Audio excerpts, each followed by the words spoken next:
Hi everybody, this is Sam with Python Basics, and we're going to be heading down another deep dive.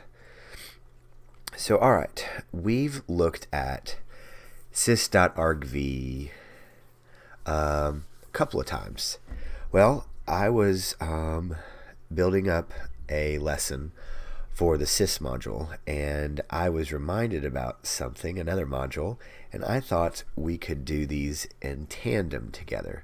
So alright, as I was going and I was reading the documentation, because that's what we're going to start doing more, is we're just not going to be doing things with it, with Python. We're going to make sure we understand. But the module that I really want to add to our toolbox is the file input. So alright, let's just get an idea. So import file input.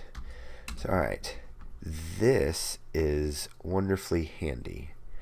But if you're new here, thanks for joining us. What we do here is we do one topic per video a time.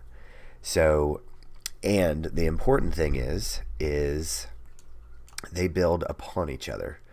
So what file input, as you can see, it is synonymous with the sys. So we're gonna be doing one or the other. We've already done a video on the sys module, and I'll go ahead and put that up right here for us to see.